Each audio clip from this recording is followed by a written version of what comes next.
Hi, this is Charles Evans with another installment of Speaking of the Arts.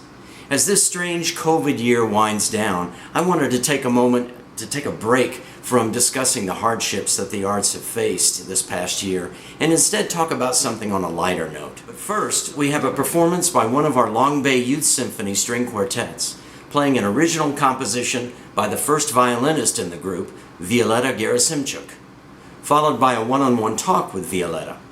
It was intriguing to hear her background, her thoughts about music, and why and how she is inspired to compose.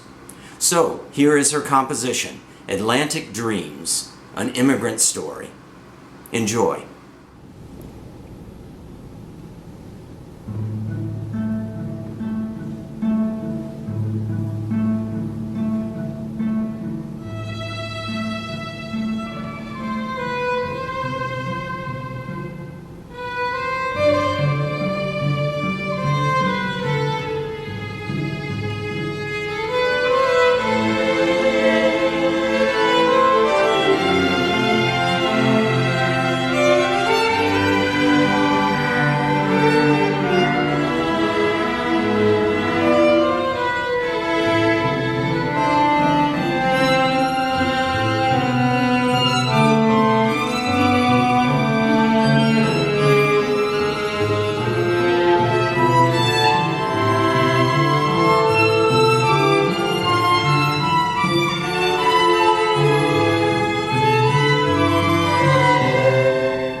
I'm here now with Violeta Gerasimhchuk, who was the composer of the piece that you just heard.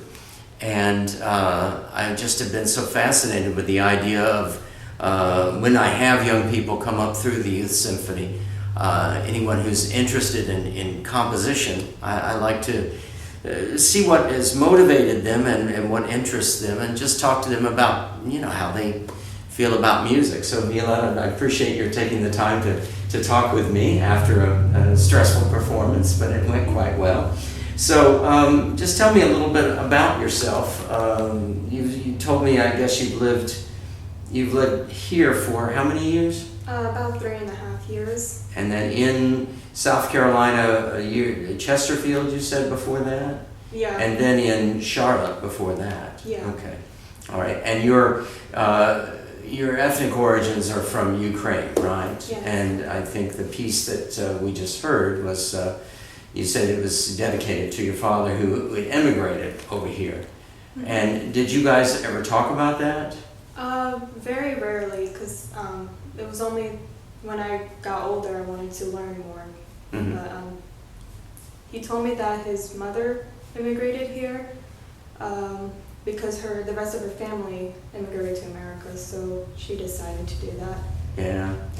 Have you been to Ukraine? No, I've actually never been there. Because it's a fascinating place, but I don't know, I always felt that with the turbulence in that area, it's been a little dangerous. Yeah, I plan to go in the future. Yeah, but I would love to go. It's interesting, I never realized until, the breakup of the Soviet Union and then discussions about independence and this fighting now, what an independent culture it is. And it's just been kind of run over by various forces over the years, because I guess it's like the perfect area, for transport from one place to the other. But at any rate, tell me about your musical background. Like, what got you started in music at all and in composition?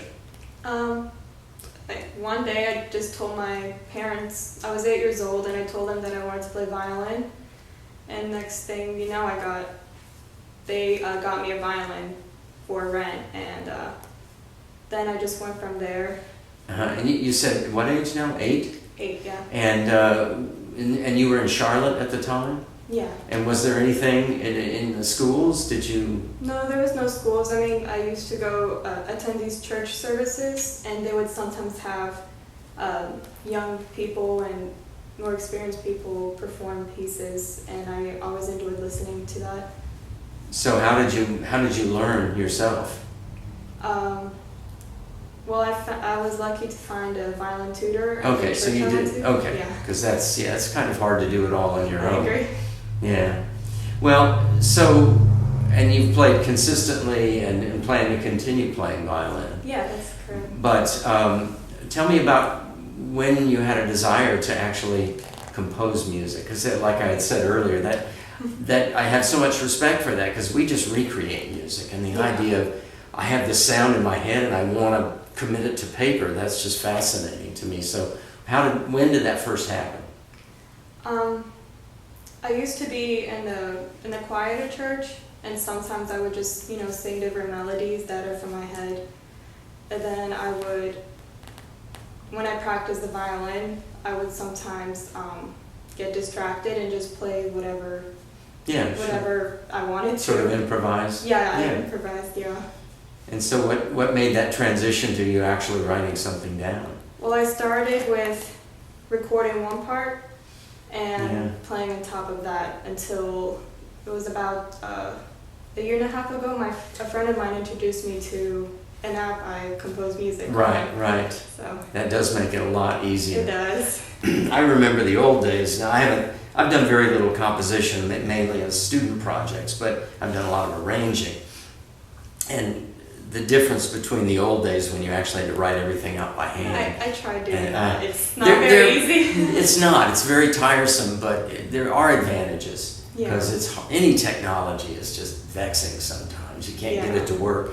But once you do, I mean, it's infinitely easier to put it, So when I say put it on paper, you take that literally.